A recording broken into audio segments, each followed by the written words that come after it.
Awesome. Well, thank you all so much for being here. My name is Shauna Hewley. I'm the manager of diversity hiring and outreach here at Rosalind Franklin University. So I just want to say welcome to Rosalind Franklin campus. We are so happy to have you here. I would like to ask Heather Trufer, from our Director of Institutional Advancement, and Dr. Mosilda Asanji to join me up here. Before I turn the mic over to Antonio Garcia, who is the Lake County Workforce Development Business Services Manager.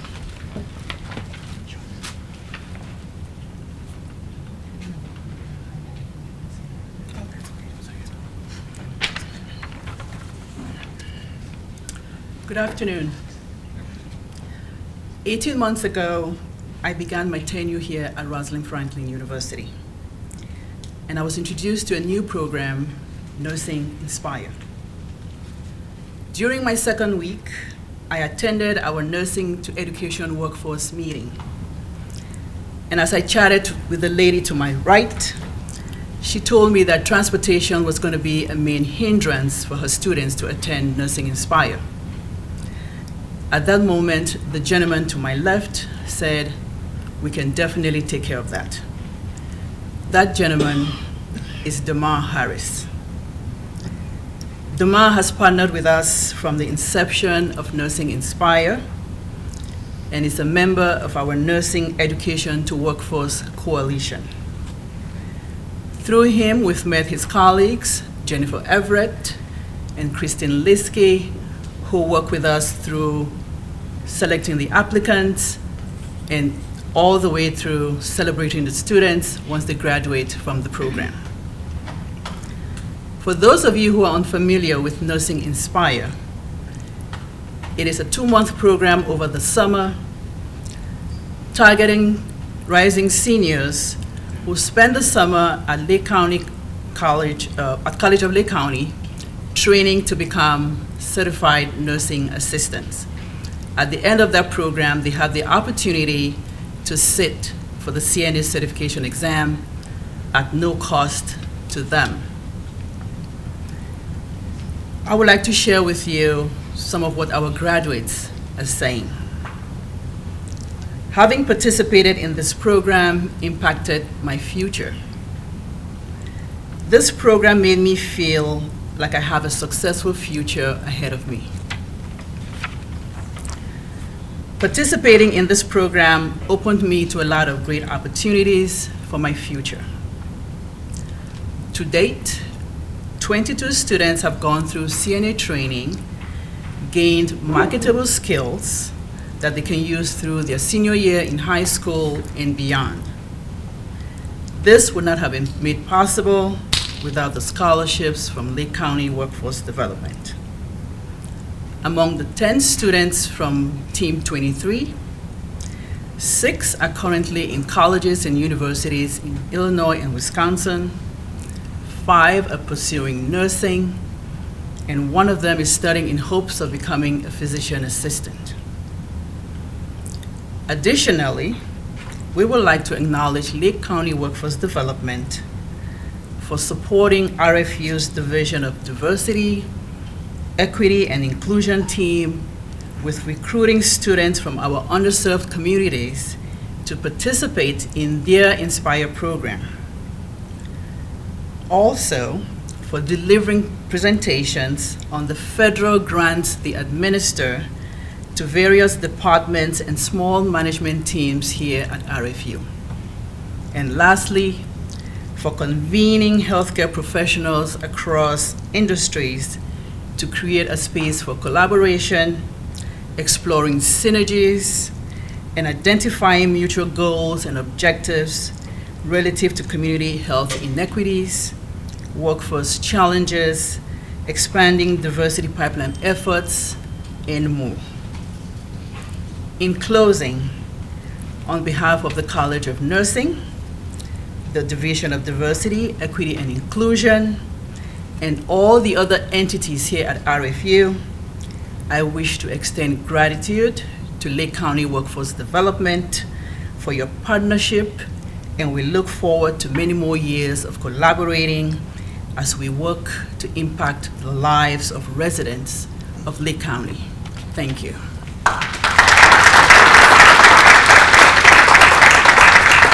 So I'd like to ask Antonio Garcia, Omar Ramirez, Jeff Hubert, and I'm not sure if Jennifer Everett is here. I have not seen her. Oh, you are here. Hi. I don't see Damar Harris here. Okay, excellent. He's gonna miss it for running late. And Kristen Lesky, is Christine here? Okay. Our efforts, as Dr. Ansanji mentioned, would not be possible without the partnership of this team from Lake County Workforce Development. And Jennifer Serino is here. I was going to ask if there are any other from the leadership team. Please, Jennifer Serino. Are there any other executive leadership members from Workforce Development? Please come up. The board members, please stand, be recognized. I was going to say, I saw Jennifer sitting in the back, but I know that this team could not do all that they do without the support of their executive leadership team.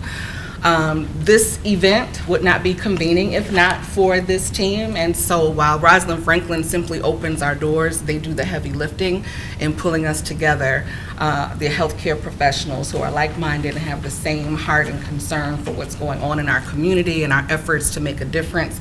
So again, I just want to thank you all for all that you do and for your partnership, which is invaluable. Oftentimes we don't recognize the value of partnerships until they're gone. And so I thought that it was important for us to pause and recognize how important this partnership is to Rosalind Franklin. So thank you all.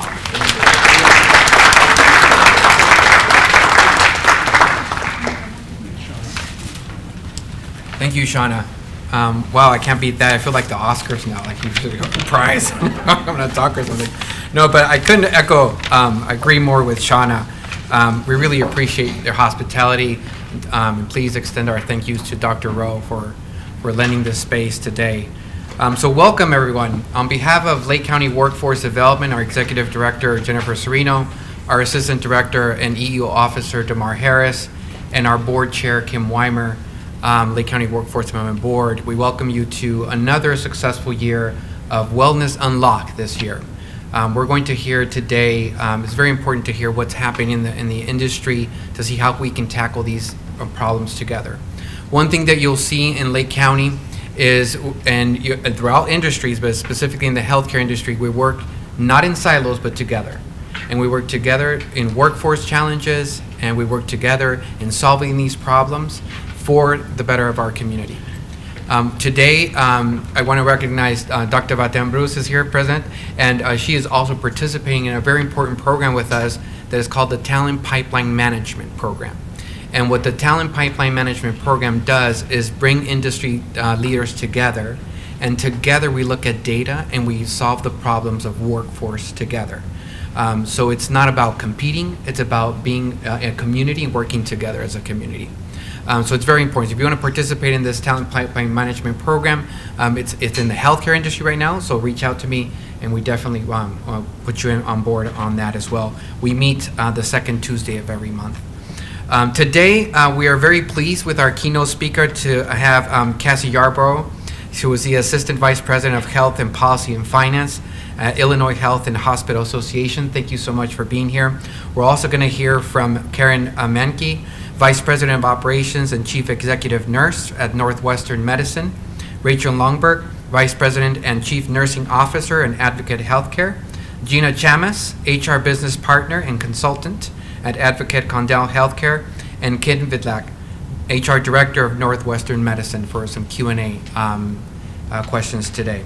So with that, we also want to hear some remarks from Dr. Kristen Vissanen. I heard that that's how it's pronounced correctly, but if not, please let us know, who is the Dean and College of Pharmacy here at Rosalind Franklin. So please enjoy the forum, enjoy this is for you, this is for our community. Please take this information and share it with the community.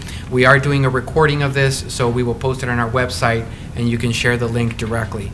And after the event and after the Q&A, there is going to be a tour of Rosalind Franklin, so if you're interested, and extra brownie points if you know what the logo is. But I'll leave it at that. So with that, I'll Dr. Benson, thank you so much. Appreciate it.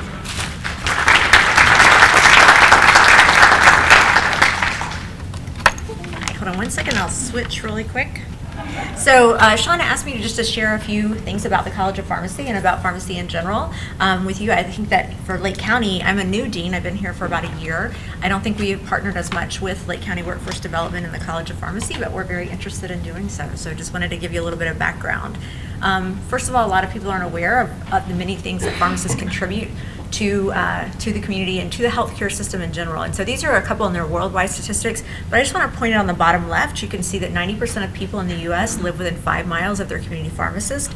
Because of that, especially in rural areas, pharmacists are often that easiest accessible healthcare provider for most of your patients and really serve as a primary care triage point in many cases. And our services go far beyond what you kind of see in the front line of pharmacy at your local drugstore, where we really have a lot of different authorities, and test and treat legislation was just passed in Illinois, which allows pharmacists to do testing, for example, COVID-19 or other tests, and then have a protocol with the physician where they can prescribe treatment for that. And so even going for some minor chronic conditions can be helpful to pharmacists in many states, can be really helpful to patients to have access to those care. There is a pharmacist shortage both in Illinois and in the U.S. I've just put a couple of facts about it up here. We're expected to be 14,000 plus job openings for pharmacists in the next 10 years, and a shortage of almost 5,000 pharmacists over the next 15.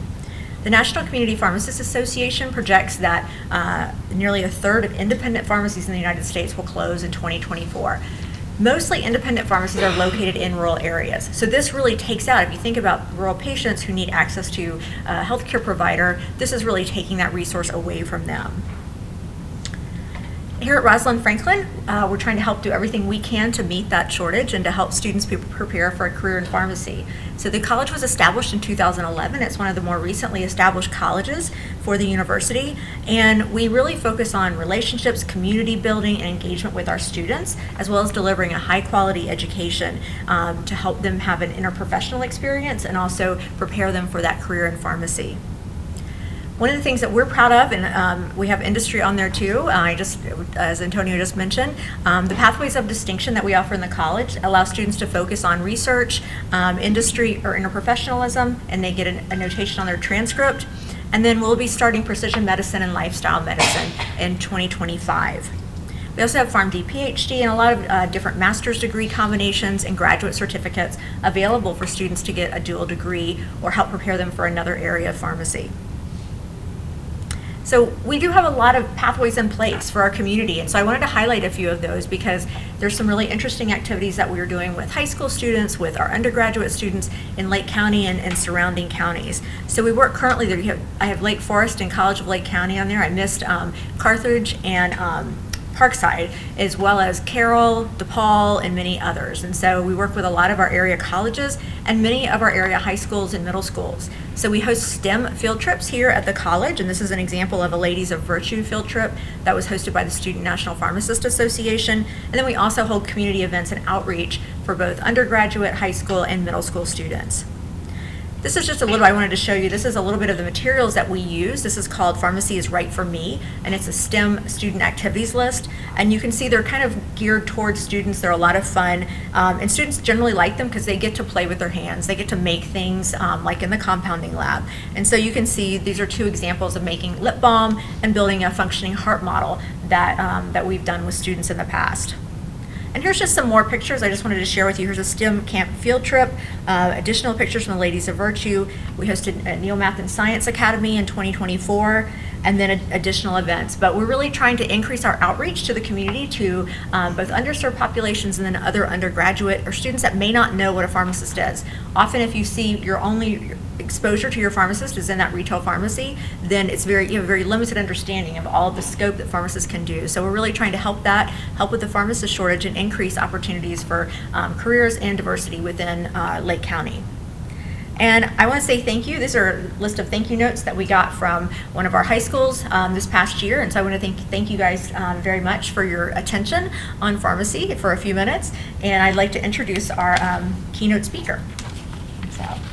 So we are very pleased to have Cassie Yarbrough join us today. She is the Assistant Vice President of Health Policy and Finance at the Illinois Health and Hospital Association. Cassie leads IHA's work for a variety of issues, including charity care and financial assistance, community benefits, sexual assault, property tax exemption, surprise billing, price transparency, and uncompensated care. Cassie came to IHA in 2019 from the American Dental Association, where her research focused on access and utilization. Cassie obtained her Master's of Public Policy from the University of Chicago and a bachelor's degree in sociology from the University of Illinois. I'd like to welcome Cassie now. Thank you so much for joining us.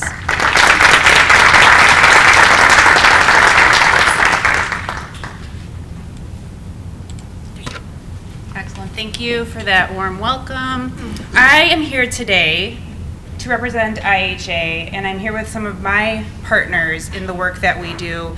So just to give you a little bit of a landscape or a roadmap of what we're going to be discussing, I will give you an overview of what IHA does, who we are, how we represent hospitals and healthcare in the state of Illinois and nationally. And then I'm going to dive a little bit into our priorities this upcoming year in 2025, and I'm going to pay particular attention to our workforce priorities given the work that all of you do here in Lake County. We will then talk a little bit about health equity because that's actually really underlying a lot of the work that we do and how we drive our advocacy agenda. And then we'll finish up with some statistics about how the hospitals in Lake County are affecting your communities before we dive into our panel. And if you have any questions throughout today's presentation, do go ahead and stop me. Just raise your hand. I'm happy to take those as we go. So let's dive in. I wanted to start by just going over IHA's mission and vision. So these are on our website. It is our mission to be the trusted voice and resource for members, which are hospitals and health systems, as they care for our communities. And our vision is to be the most trusted and influential association in advancing optimal health and healthcare. And that really has, that vision has been the guide as we dove more intentionally into our health equity program and work, which I'll talk about a bit more in a few slides. Now, we are a very lucky state hospital association in that 211 of Illinois' hospitals are members of IHA, and that's only one hospital short in terms of the provider types that we are allowed to advocate on behalf of. So we actually do have one VA hospital who is a member, but there's rules around what we can do for government-owned facilities like VA hospitals. But in terms of market share, this is by far the highest I've ever worked for, and I came from the ADA, as was said in my introduction, and just for some comparison, the market share in terms of the number of dentists that belong to the ADA is much lower. It's around 60% when I left. So that just goes to show you that we really are a trusted voice in the hospital community in Illinois. Now, those 211 hospitals are across 149 different towns. Many of our members are still independently owned hospitals, which is becoming less and less common, but more of them are members of systems, healthcare systems, and all of our representatives up here today are in healthcare systems.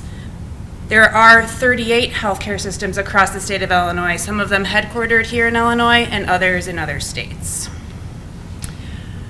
And to give you a flavor of the variety of hospitals that we represent, we have this chart or this table. So you can see that there are several general acute care hospitals that are members of IHA. And just in case you're wondering what that is, that would be your standard hospital. Emergency department open 24 hours a day, 7 days a week. That's where you're going to have most of your major inpatient surgeries. They have outpatient services, other types of wraparound services. So that's probably the hospital you typically think of when you think you need to go see a doctor for a complex issue. We also represent a variety of specialty hospitals, so that would be behavioral health hospitals, children's hospitals, long-term acute care hospitals, and rehabilitation hospitals. With this diversity of membership, we do sometimes need to really rely on our members to guide us when it comes to the work that we do. You can imagine all of these different provider types have very different priorities. So for example, academic medical centers, there you're talking about huge budgets. They're not only providing care to their communities, but they're also training tomorrow's physicians and nurses. Most of them have robust research capacities, so they need funds for that type of work. And then you have safety net hospitals. Safety net hospitals typically care for a disproportionate amount of low-income individuals. So their financial needs are much different. Their care needs look a lot different. The types of clinicians they might employ could even differ from an academic medical center. And then I also wanted to just highlight our small and rural hospital category. There you're really looking at critical access hospitals and then smaller hospitals that are far apart from other sources of care. So with critical access hospitals, Illinois is actually pretty unique. We have 54 critical access hospitals, which is a federal designation. There's time distance standards that these hospitals have to meet, as well as bed count standards. And we are by far the biggest in terms of the number of critical access hospitals in the country, I believe. So in these cases with critical access hospitals, that might be the only source of medical care for the individuals in that community for 30, 50, 70, 90 miles. They're extremely important in terms of being access points for the people that they serve. So what does IHA do? Our main job, our bread and butter, is to look at the variety of issues that our hospitals are facing and advocate on their behalf.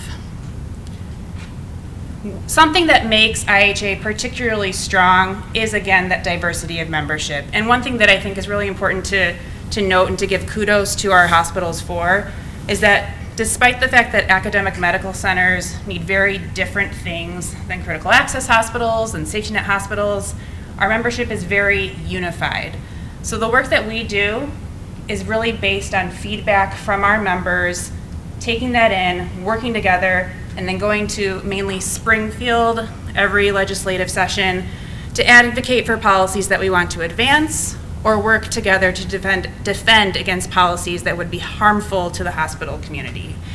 And just to give you a little bit of flavor of what that looks like, we just finished up 5 regional meetings. So myself, our president and CEO, AJ Wilhelmi, our board chair, and a few other senior leaders went all around the state. We had 5 different meetings: Chicago, Peoria, Collinsville, Benton, and Naperville.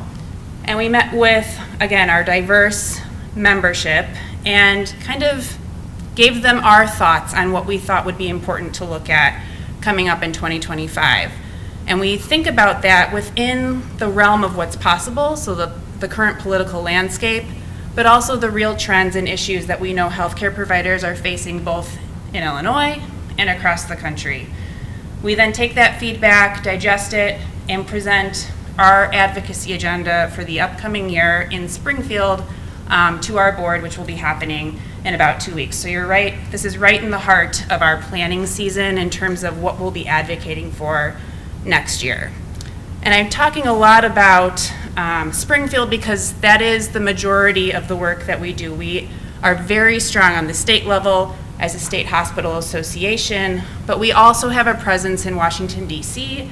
and in the city of Chicago, because Chicago in particular is a place where a lot of healthcare related policies or workforce related policies are created, and then they trickle down to the rest of the state.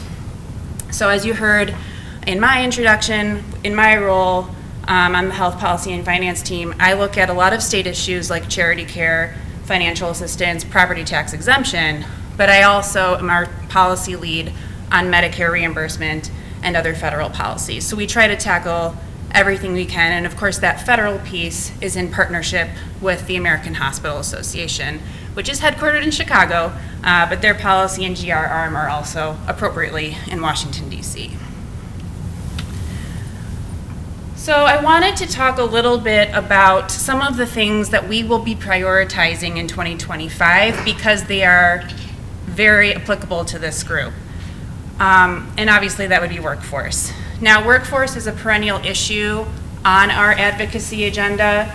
It changes in terms of the specific issues that we advocate for or against, but workforce shortages, different needs within the workforce ecosystem in healthcare, those things come up every single year, and those shortages have been exacerbated since the COVID-19 pandemic, which I'm sure we'll hear more about in a few minutes.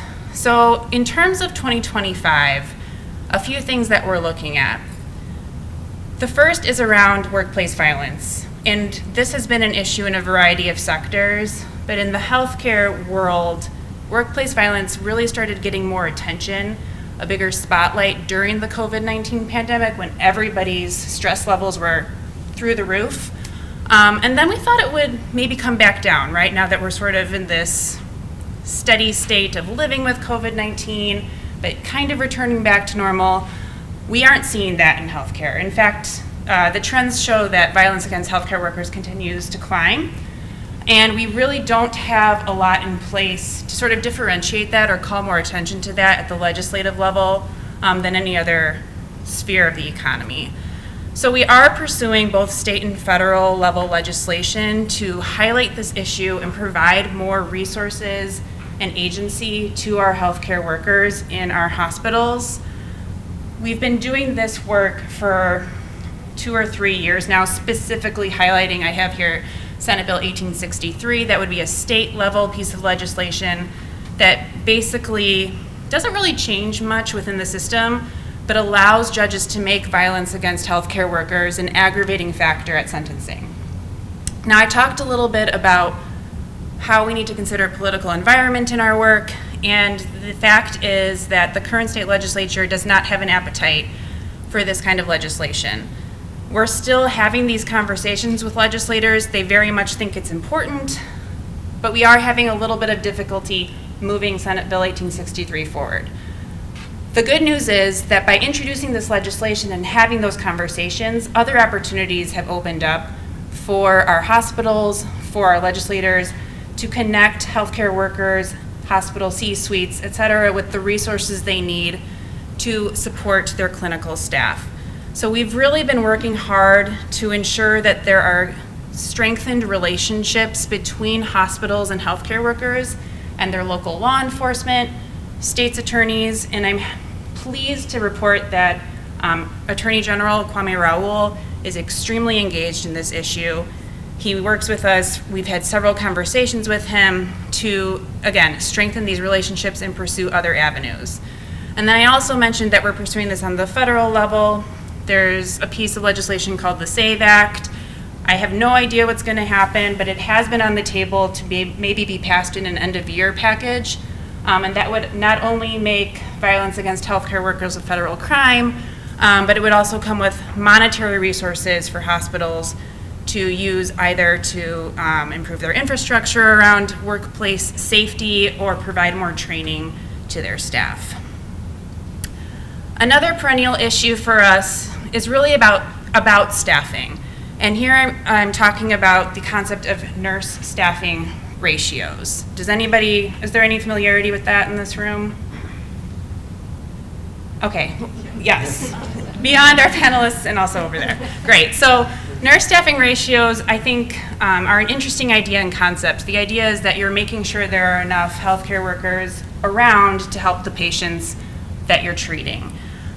The issue that we see with nurse staffing ratios is that they mandate specific nurse to patient ratios, which not only is challenging in an environment where you're having trouble hiring and retaining individuals to staff those floors, but also aren't actually responsive to the needs of your patients. So this is an issue that's become more and more prevalent. There were 4 bills introduced this past session that would have mandated nurse staffing ratios.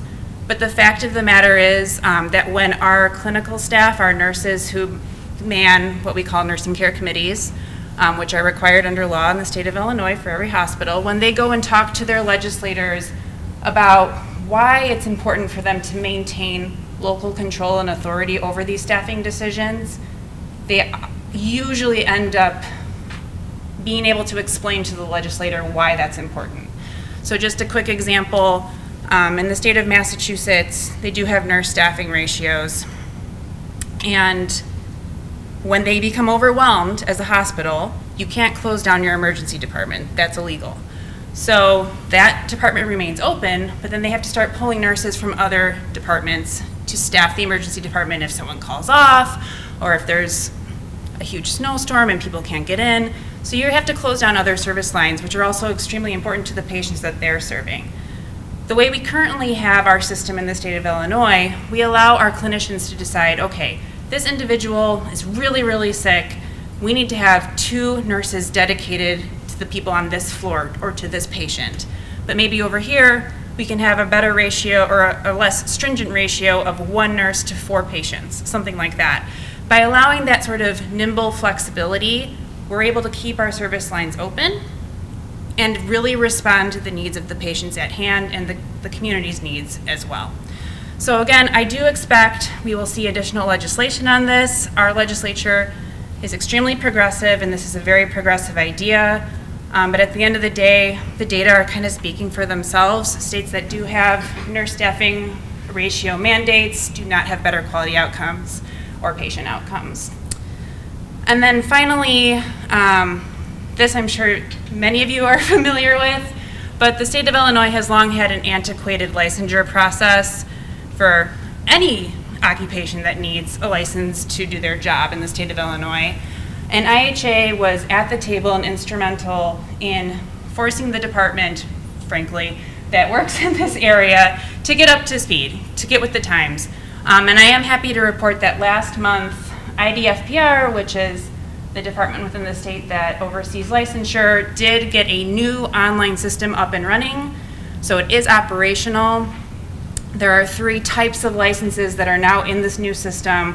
But, frankly, a lot of the issues that hospitals and other sectors of the economy have had with licensure really have to do with communication and feedback as to why applications aren't going through. So again, this will be something we continue to track as this system rolls out and more licensure types are brought into it. Our goal is to not only keep the state on track in terms of their timeline for getting all the different licensing processes up on this new system, but also to ensure that it's becoming more streamlined and that communication is actually happening.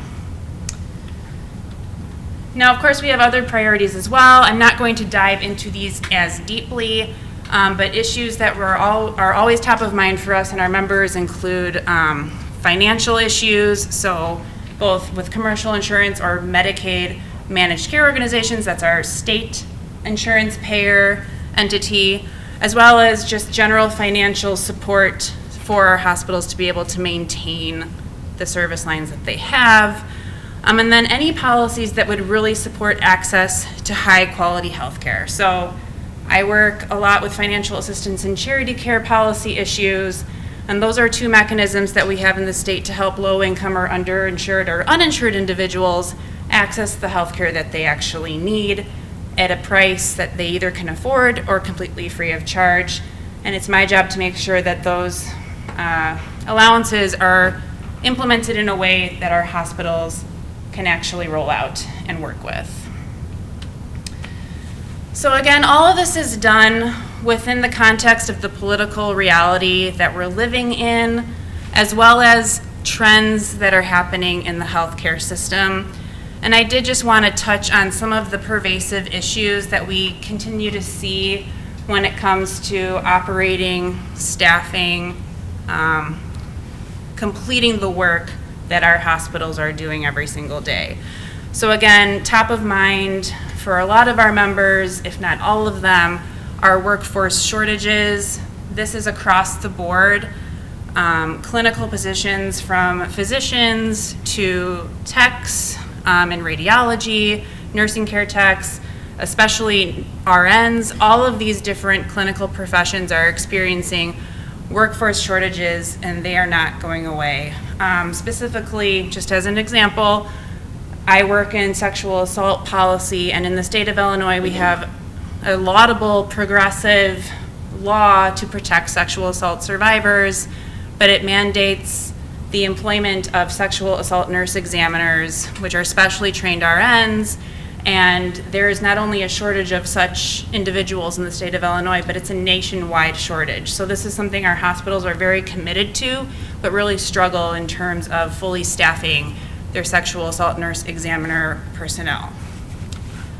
We also continue to see a shift in the way that healthcare is provided. So 50 years ago, a lot of the healthcare services you would get from a hospital were done on the inpatient side, where you kind of expect to spend the night, maybe 2, maybe 3, maybe weeks. It certainly is how hospitals were originally created. They were places where you went and you stayed there for a long time until you hopefully got better and were able to go home. That's just not the case anymore. We see a shift toward outpatient settings and even hospital at home, which was a very popular concept during the pandemic. Some of our hospitals really grabbed onto that. Others are still trying to figure out how that works. You know, you have to send a clinician there or using telehealth. It's complex and it's changing quickly. I also was asked to talk about artificial intelligence in the healthcare space. Just like everywhere else, this is a big critical issue for our members, and we really don't know what it's going to look like yet.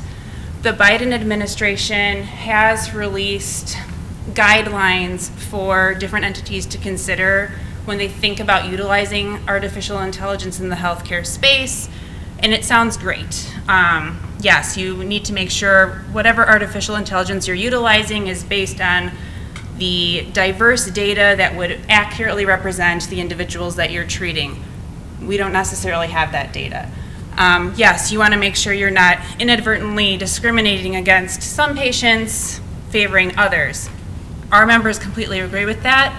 We don't know how that's going to be operationalized yet. So this is a growing issue that we will continue to track, but I think this is going to take a lot of trial by error, frankly, which is something we don't want to do when we're delivering healthcare services. We also, of course, have regulatory barriers and challenges, and just speaking from a federal perspective, I wanted to bring up the Chevron case, which was decided by the Supreme Court earlier this year. It basically took a lot of power away from the agencies that make the rules that govern the way hospitals are paid by Medicare and Medicaid. We don't know what this will do, frankly. I think in some cases it might be to our benefit, in other cases it will not. And certainly there's a lot of uncertainty moving into 2025 in just how this old new administration will approach regulatory issues moving forward. So those are just a few of the issues that we're constantly thinking about and our members are dealing with every day. And again, it really comes back to we need to go to our members and have them help us decide what the priority should be, which is actually what led IHA to be more intentional and thoughtful when it comes to addressing health disparities in Illinois. So this is actually the issue area of my colleague, Lisa Harries. She's AVP of Health Equity at IHA in the Health Policy Department, but she coached me through the work that she does, and I wanted to share that with you today because, again, this underlies a lot of the work that we do in Springfield, Washington, D.C., and in Chicago. So our members have always been committed to providing the highest quality care to any patient that comes through their doors. We have federal laws that are protecting patients in that capacity, and it is also the mission of our hospitals to be providing the highest quality care, regardless of any protected status, your ability to pay, the list goes on. But in 2020, after the first arduous months of COVID-19, and of course the murder of George Floyd, our members came to us and our board came to us and they said, we want IHA to be more present and more visible in this space and help us do a better job of addressing health disparities in our communities here in Illinois. So we created a Committee on Health Disparities, which has subject matter experts from around the state sitting on it, as well as a health equity leaders work group. Again, subject matter experts, but a lot of our hospital CEOs sit on that as well and are learning alongside those subject matter experts. And they came up with this four-prong approach to improving health equity in the state of Illinois. And it starts with assessing equity both in the hospital and in the community that it serves. And I'll talk a little bit more about that piece in a moment, but that's your data collection piece. And we really rely on our partnership with hospitals, but also our community partners to really understand the data and collect that data in a meaningful way. That information then plays into these equity charters and a playbook or like a handbook for hospitals to utilize to understand where there are gaps and how they can improve.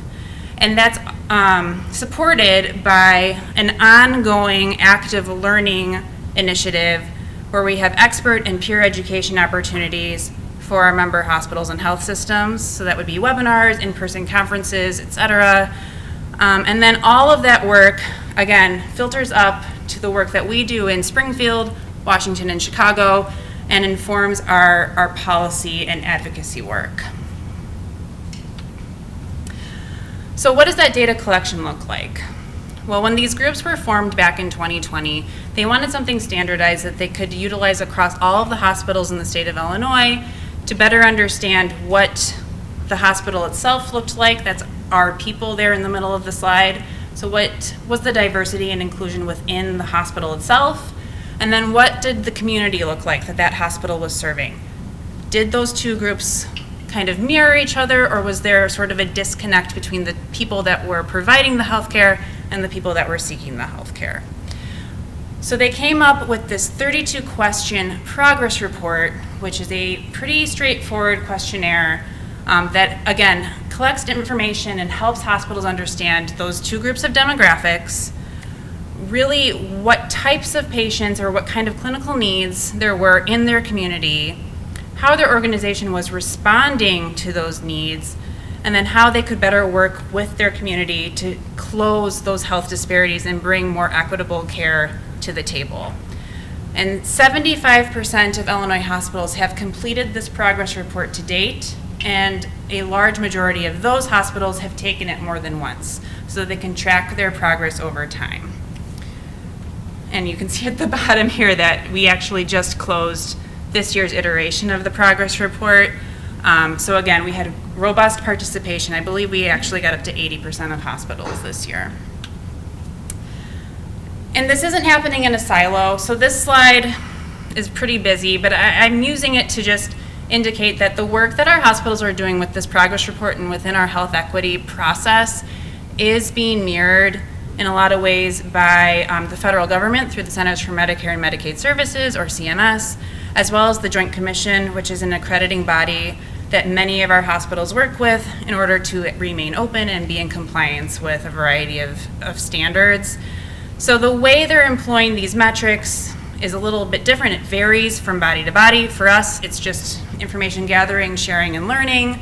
For CMS, right now it's information gathering, and soon it's going to affect the way hospitals are paid by the Medicare program. That's the insurance program for older adults.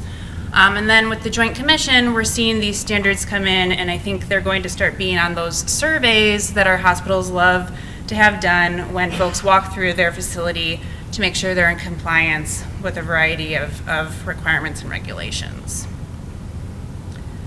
So before I dive into Lake County specific data, I do just want to pause.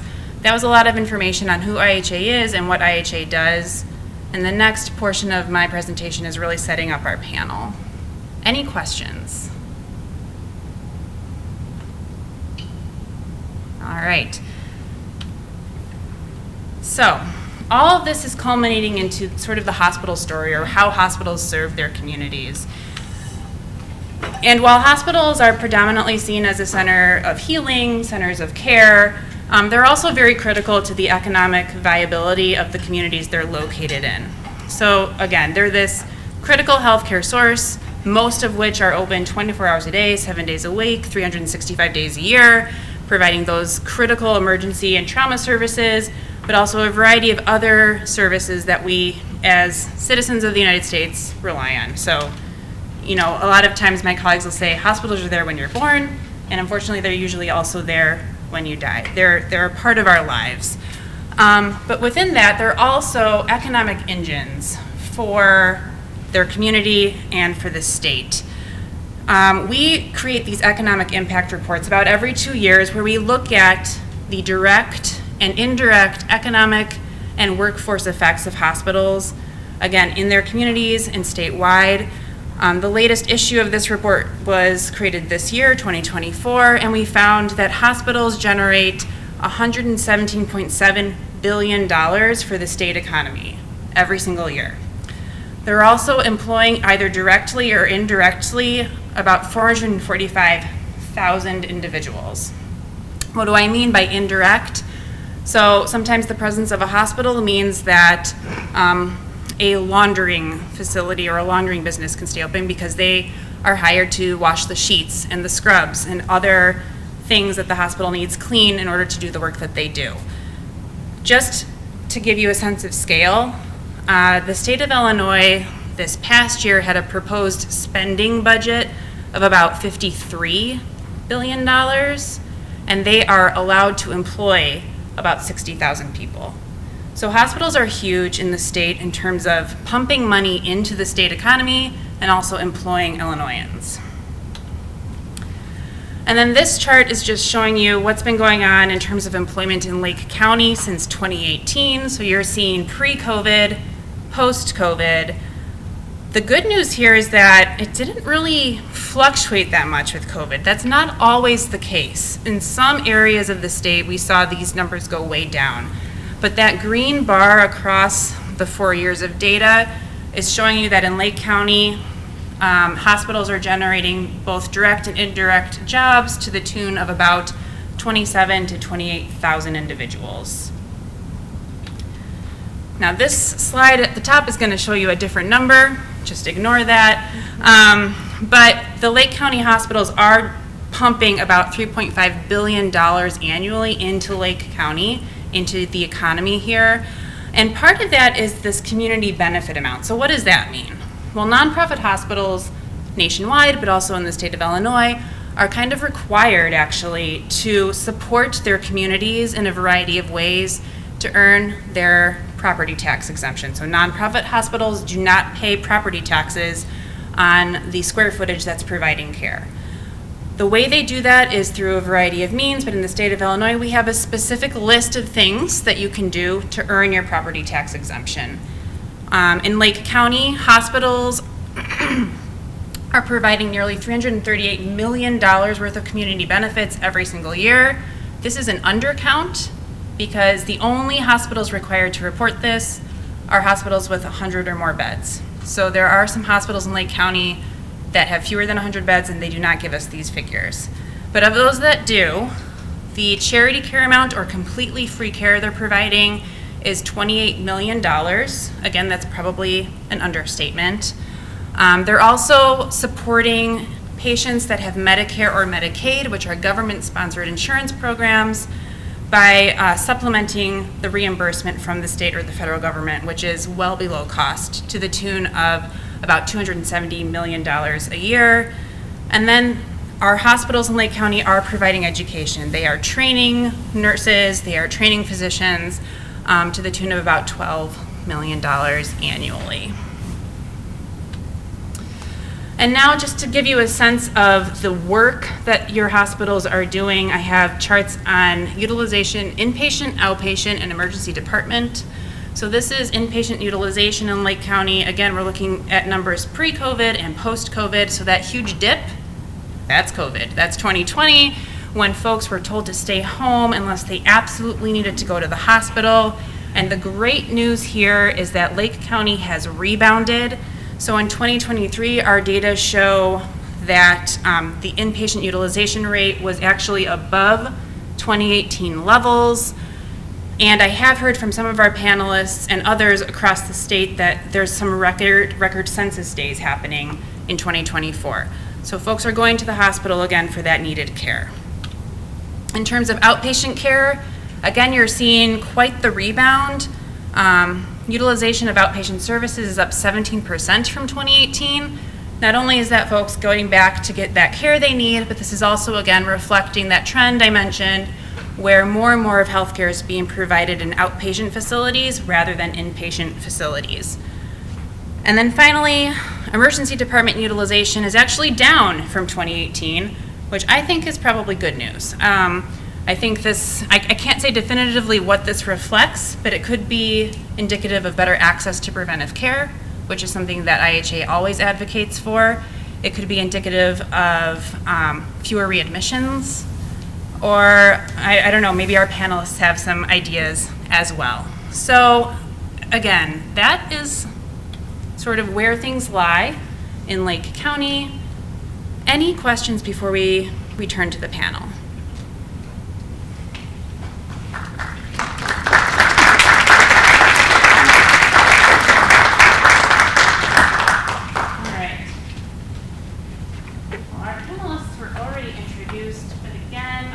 To kick us off, I want to thank you all for being here today and discussing the trends, issues, and projections that you might have for us. But I was hoping each of you might just discuss how your hospital's capacity has changed since the pandemic and some trends that you're seeing as we emerge from COVID-19. Perhaps we can start, Karen, with you. Sure. Thank you for the question. I would say Northwestern Medicine Lake Forest Hospital's capacity has increased before the pandemic and after the pandemic. So we moved into our replacement hospital back in 2018, and from the day we opened the doors, we were at 100% capacity from the day we opened our doors.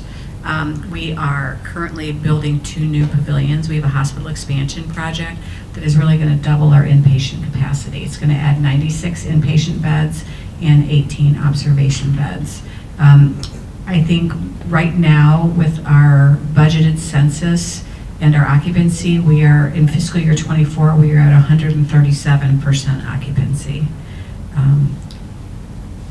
Caring for patients, we've had to get very creative, caring for patients in different locations. We've taken some of our surgical space to care for patients, and we had a record census day about 2.5 weeks ago where we had 214 heads and beds.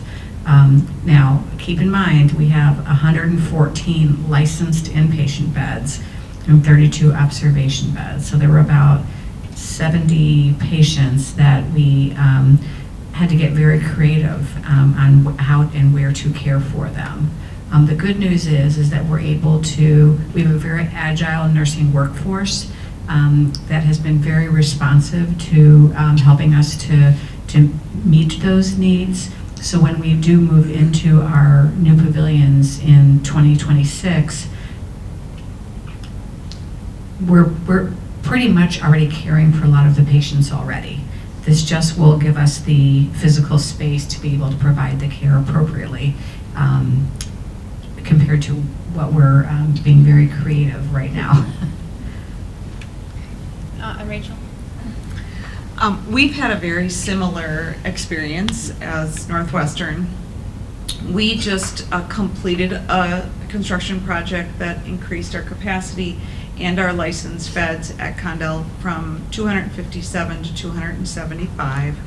And you know, when we started that construction project several years ago, we were kind of anticipating that we'd now finally have extra space to put patients. But in reality, that space is taken and more.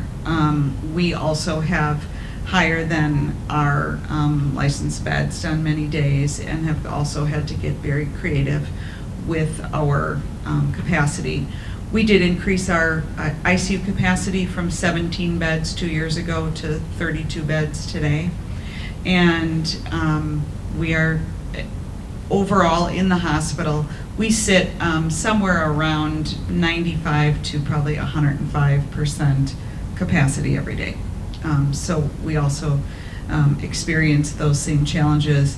We also credit our very agile nursing workforce with being able to do that. You know, when we were in the COVID phase, there was a lot of changes within the workforce, and nurses took the opportunity to sometimes leave organizations, and we had travel nursing and all sorts of things. I'm happy to say at Condell, I don't have any travel nurses within my areas, so we have recouped some of those nurses and recruited and are in a better shape today than we were 4 years ago when COVID first started. And just for context, travel nurses were unbelievably important in assisting the healthcare ecosystem in Illinois respond to COVID-19, but they are quite expensive and difficult to invest in long term, which is the main issue that our hospitals were having. Employing travel nurses really cut into their ability to provide better benefits to the staff they already have, and could have affected some of their service lines as well. So that's why it's just so important for both the hospital and also the clinician to be able to have a more stable relationship in terms of employment. Great, well, thank you both. Now, we did start off the day talking about partnerships, and particularly in healthcare, that is just so important in terms of thinking through that continuum of care. It's not just about what you're getting in the hospital, but also then you go home and how do you keep improving once you're there. So can you anyone, talk about what those partnerships look like for your hospital or for your organization, and what's been particularly important either right now or that you foresee coming up? Well, I think going back to your discussion about diversity, equity, and inclusion, and with that, we are seeing patients that struggle with the ability to not only pay for their health care, but also just have normal resources to live. The insecurities of food, transportation, housing. And so we have, at Advocate Health, have a screening process for patients as they come through our doors with what are those challenges that they might experience. And so partnerships to help with those insecurities when they go home from the hospital are really important. And we by no means have it all figured out today, but it is something that we're working on.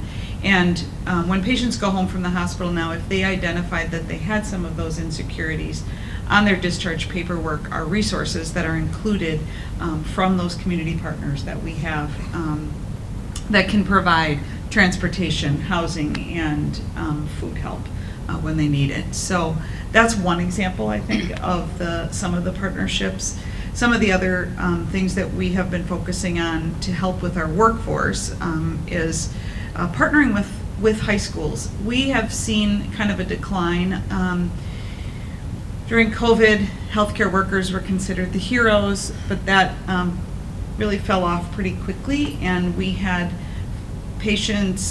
people not choosing healthcare as a career. Sometimes that was they didn't know what the options were, and we are trying to have more healthcare fairs with our local high schools. At Condell, we have a specific program called Penwazi, and Penwazi is a program that we've had in place for over 50 years. It started out as strictly a nursing program to generate individuals interested in nursing. The weird name, Penwazi, comes from a good nurse has a pen, a watch, and a scissors, so that's Penwazi. I don't know, we don't really need watches anymore because we have everything electronic as a nurse, but we're still counting respirations on that watch sometimes. So the Penwazi program, we partner with local high schools, ask for applications from those individuals in high school that are interested in a healthcare career. It's no longer restricted just to nursing, but that career path allows them to come into the hospital. We have them through the whole their either junior or senior year.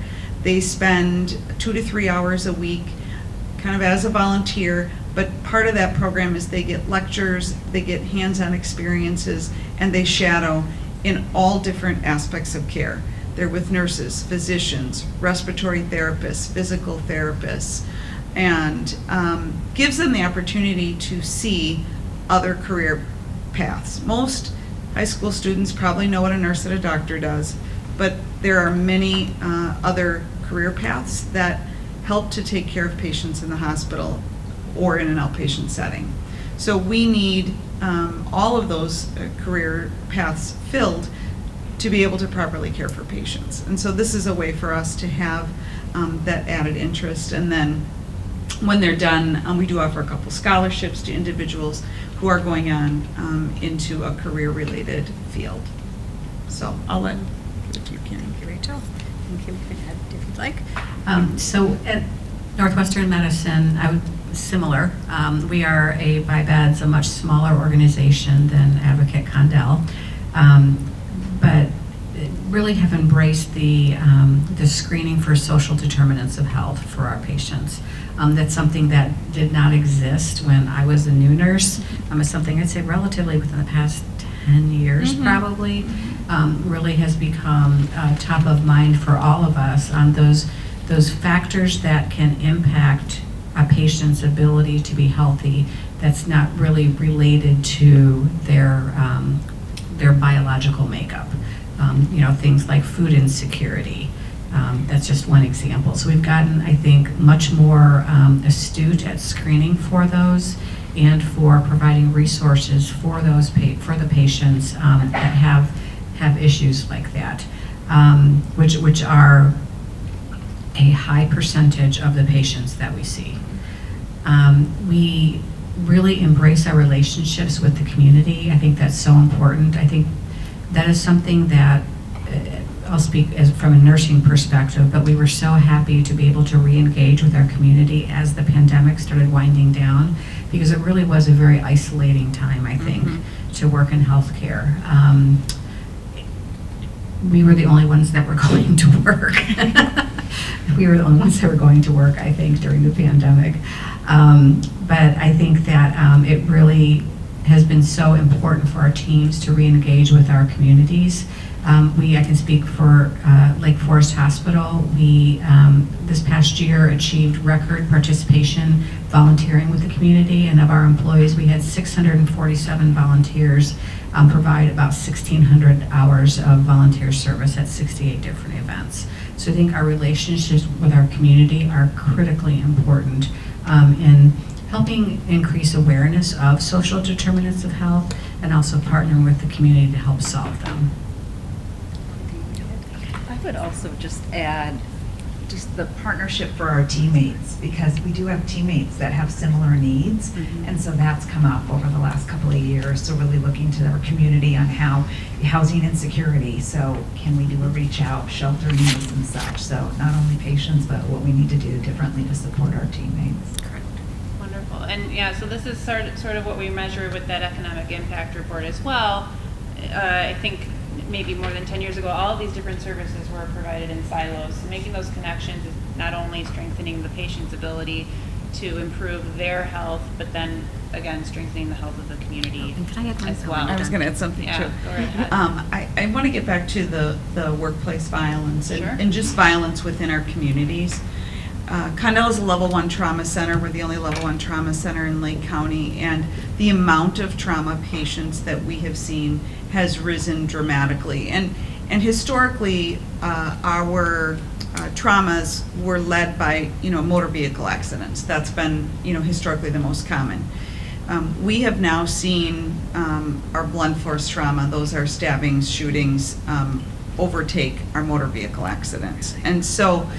With that, we're seeing it in some of that spill over into our healthcare workers, but when it comes to partnerships, we have a strong collaboration with our Trauma Recovery Center. There's a center here in Gurnee, and providing those patients with the needed resources as a victim of a traumatic injury, additional resources once they leave our 4 walls, they continue to have those resources available to them. And I think that's something that is probably been more commonplace in the last 5 to 10 years as well, and a really important resource for our community. And I would echo that. That's not what I was going to say before.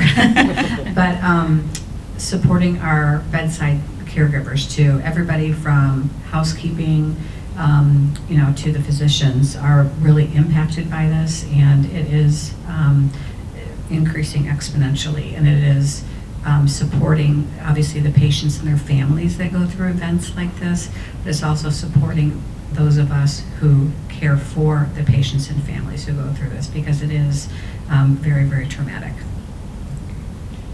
Well, and we've discussed here, I'm going to switch, away from workplace violence, although, again, that is probably our number one advocacy issue going into 2025. But we did talk a lot about the range of individuals that work in a hospital and help the hospital be operational. So we just heard housekeeping to physicians. We heard a little bit about, reaching out to high schools. Can you talk a little bit more, not only about that pipeline, but also, sometimes I think we get so caught up in thinking hospitals, that's physicians and nurses. But can you talk a little bit more about the full range of opportunities and needs that hospitals have to provide these services? So just to give a little bit of context, with regards to the range of positions, at Lake Forest Hospital, we average about 160 open positions at a time. And I would say a portion of those is nursing. Maybe I would say about 20 of those are nursing. Everything else are the different pieces that Cassie talked about. And so some of those, a really big focus for Lake Forest Hospital is in our imaging space. So that's rad techs, that's CT, sonographers. That's a current need that we have and going to be a future need, if not bigger than what the need we have right now. So that's one of the spaces that we're focusing a lot of attention on, not only from a recruitment perspective, but retaining the staff we have now. So imaging is a big focus also for us, and then in addition to that is some of the ancillaries. So we talk about PCTs, we talk, and not only the support staff from housekeeping, but another really big one is also our lab staff. Lab is an ongoing need that is something that we're continuing to recruit for, and oftentimes I think when people think of healthcare, as Cassie mentioned, we think of nurses, we think of direct patient care. There's so many other spaces like in lab where some people might be interested in the sciences, but maybe not the patient care piece. So just some of those pieces are continuing to be what we're focusing on at Lake Forest. And I think the other area that we have a big need in is respiratory therapy. We have probably more people retiring from respiratory therapy than we have going into that field. During COVID, we saw a lot of people leave respiratory therapy just because of the risk of COVID with those individuals being so close and dealing with secretions. So a lot of people stepped out of that, and schools have been challenged by having enough instructors to be able to have large training classes to replace not only the people that left the profession, but also the people retiring from that particular specialty. Surgical techs is another area that we struggle with, and I think that's another area where high school students don't even know that that's an option to them. Again, they have no idea. You watch TV and you see it's a surgeon and a nurse in the operating room, but there are surgical techs and surgical assistants that play a vital role in our operating room, and that is a training program that College of Lake Clowney has and some other local areas, but we have just people not even realizing that's an option. So that's part of our work in doing our health fairs and trying to get the word out that these are other options for individuals who, like Kim said, might be interested in a science, but not necessarily in a nursing or physician line of work. And as you know, in a hospital setting, we are open 24 hours a day, 7 days a week, 365 days a year. And as we really are all striving to be high reliability organizations, it's important that we offer services at all of these hours. So that really does allow for some flexibility, actually, on the part of the teams that we're hiring, because there are very flexible hours available, not your traditional banker's hours, Monday through Friday, 8 to 4, 8 to 5. But there really are very flexible hours with compressed schedules that really can allow you to have really a good balance between your work life and your home life, or as we all know it, life. So. Can Gina or perhaps anyone else on the panel talk a little bit more about that pipeline too? Like, how do you go out into the community and recruit individuals for these different roles that you need to fill. Yeah, I mean, I think last week on the 30th, right, there Yep. was the Mhm. participation at Lake County at the fairgrounds. So just in those critical areas, so respiratory and imaging. So absolutely agree with the imaging.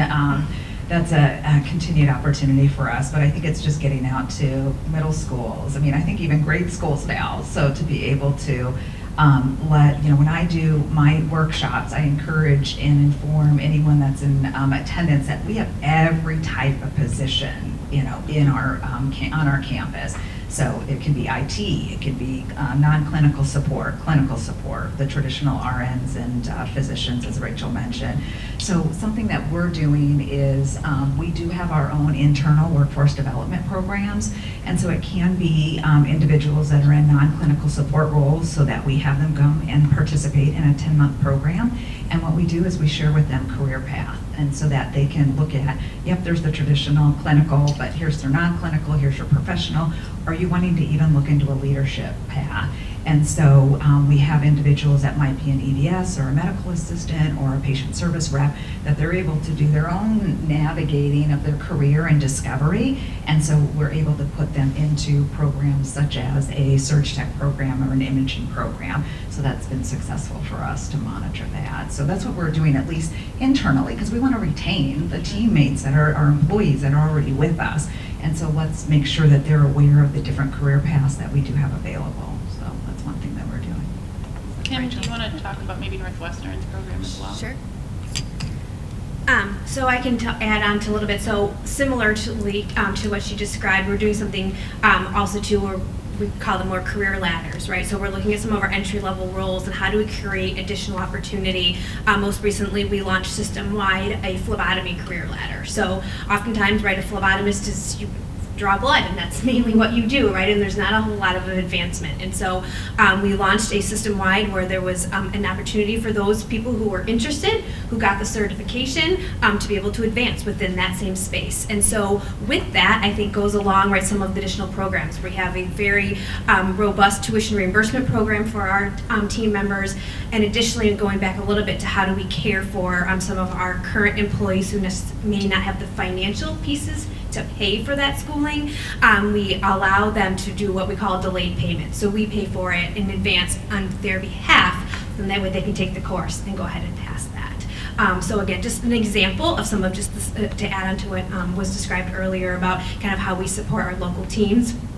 Externally, I think back now are job fairs, right? I think when we talk about COVID, job fairs definitely kind of faded for a long time, and we tried the virtual option, and that was somewhat successful, but I think job fairs now are coming back. Hopefully you all are seeing those within the county. I know at NNM we are hosting more of those, and I think people are getting more now back into actually attending one.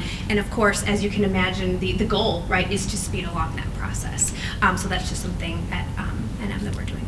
Right. And I know we're coming up on time, but I just wanted to check, are there any questions from the audience on anything you heard from our panelists today? I don't necessarily have a question, but just wanting to point out, Rosalind Franklin has 6 colleges under our umbrella, and I know that some of our programs do have relationships with some of the healthcare institutions that are here.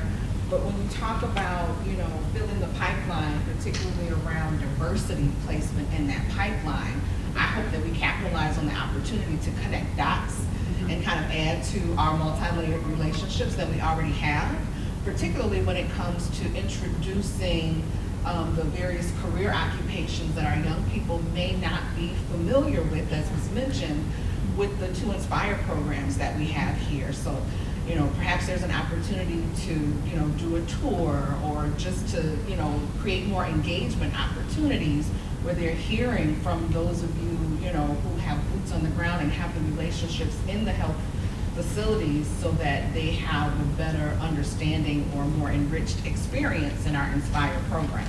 So I just wanted to point that out and hope that we're taking advantage of the relationships. And I know that we have some of our deans and some of our program leaders here in the room, and so I hope that we're able to kind of foster a closer relationship where we're able to connect some of those dots where they may not be. Yeah, wonderful point. There was a question. Question over here? Yeah. My name is Alexander Kapitas. I'm the Career Exploration and Internship Coordinator over at Glenland High School. I'm here with Dr. Anthony Kroll, who is my boss. And first off, I wanted to say thank you for showing up for today. I'm not sure if you guys line up with your titles up on the screen, but to the representative from Condell, I want to say thank you for providing our students in our student internship program with robust experiences. Last year we were able to also connect with the people at Northwestern Medicine to go to their simulation.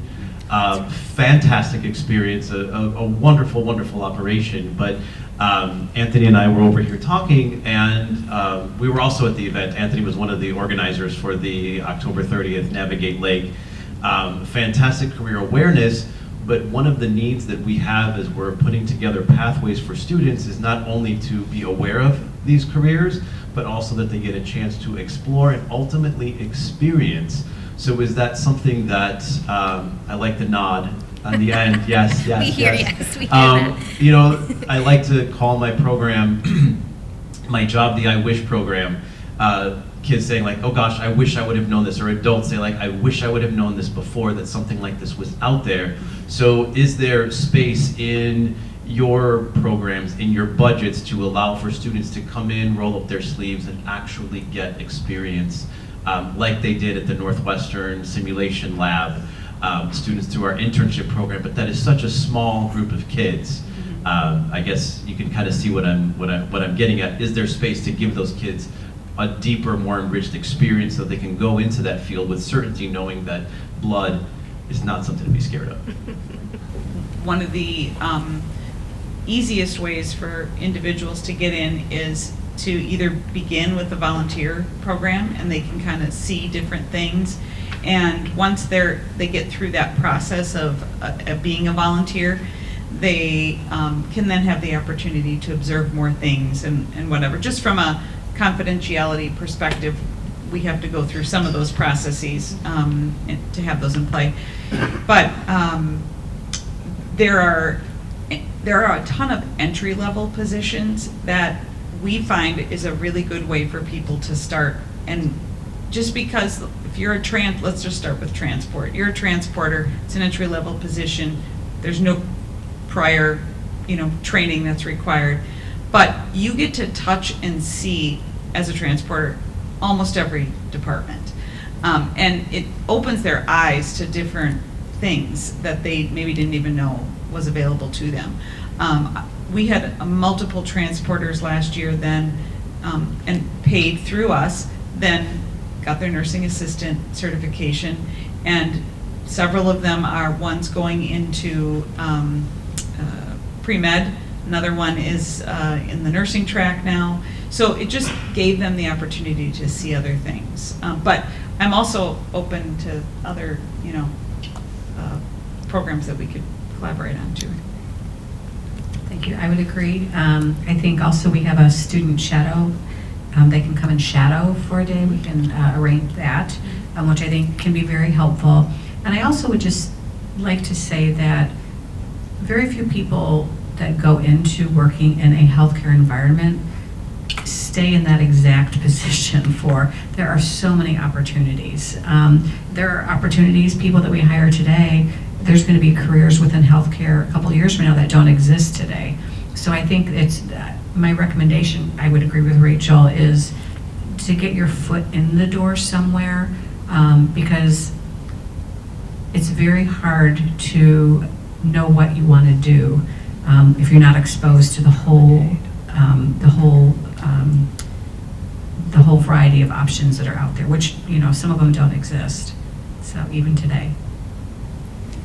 Yeah, just to add, I think, the question that you asked, we're continuing trying to explore what those options look like, because to Karen's point, right, as you all saw on the screen, healthcare is a booming industry, right? It's stable from an employment perspective, and I think it offers growth in many different ways, right? And so oftentimes, to Karen's point, we may hire within our healthcare system, you may start at a suburban hospital, then a few years later you may decide you want to work in the city, right? There's even internally so many, if it's not based off location, it could be based on work environment or position. And so I think one of the things that we're continuing to be challenged with clinical leaders is just how do we get the excitement in there out to, whether it's students or whether it's mid-career workers who are looking for some sort of change, that really healthcare offers all the opportunities you've heard us talk about today.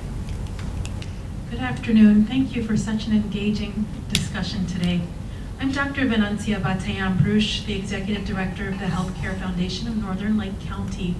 And I was just wondering whether any of your institutions are currently utilizing a healthcare apprenticeship model, and if yes, for which disciplines, and what are your successes or challenges with the model if you have utilized it?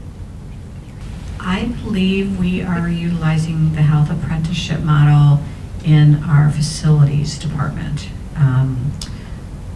I know it's something that is in the works to expand it for more clinical programs, but I'm almost positive we have it for our facilities team at Lake Forest.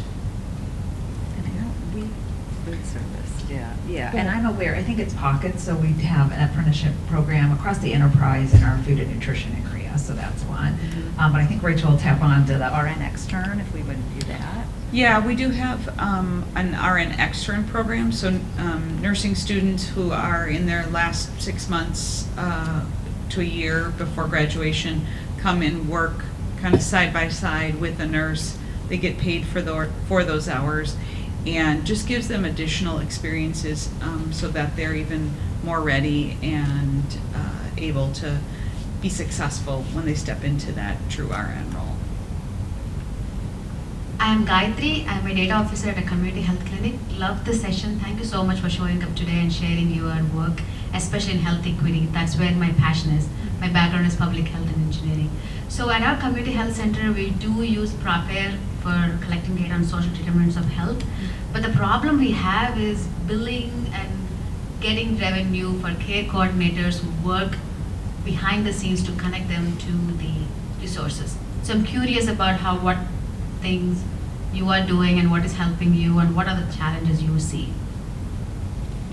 I'll just start with, that is a pervasive problem that we're very much aware of at IHA as well, but it's something that impacts our members.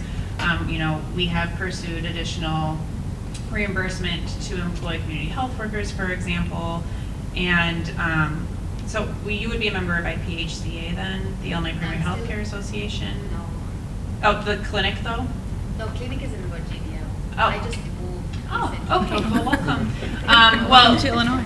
Our hospitals do work very closely with their FQHC and health clinic partners in this space, so there is some of that two-way communication.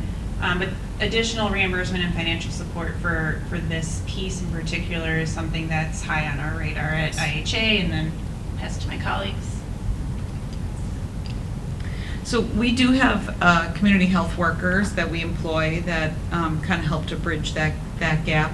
But it's absolutely, I would say probably as a larger organization, it's just part of the funding that we have to do to provide the care to our community. But from a billing or that perspective, to my knowledge, there's no dollars for that. It's part of our, if you want to call it charity work, but that's what I see. Yeah, I would agree with that. I think, is it 3 years ago, 2 or 3 years ago, Lake County finally got 211, which is connects people to support that they need, sort of like a 911, but for social needs. And so I think that has been a huge help because even our caseworkers and social workers, discharge planners, it's helped them be exposed to all of the different possibilities of ways to help the patients as they re-enter the community. Is going to value-based care model helping? Because value-based model focuses on the care coordination, right? Are you able to put in some revenue to fund that? So I think the concept of value-based care is something that our current healthcare system looks at in pockets. It's not something that the U.S. healthcare system has fully embraced. So, for example, there's a new model that's a value-based care model that came out of CMS this past month, and it's only being piloted in New York and I believe parts of Pennsylvania. And that's pretty typical of what we see when we talk about value-based care. I know, because I've been in sessions, that both Advocate and Northwestern have robust value-based care programs, but they're typically, and you all correct me, specific to specific diseases or treatment needs.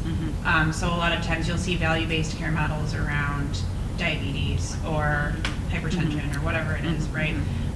So I think this concept of value-based care is one that we like to talk about, particularly from my perspective in the political policy world, but we haven't actually figured out how to make that work yet. If you figure it out. Let us all know. Yeah. Any other questions from the audience? All right, is there anything else our panelists would like to share with this group of economic leaders in Lake County? Just appreciate the opportunity to be here to share and learn from all of you as well.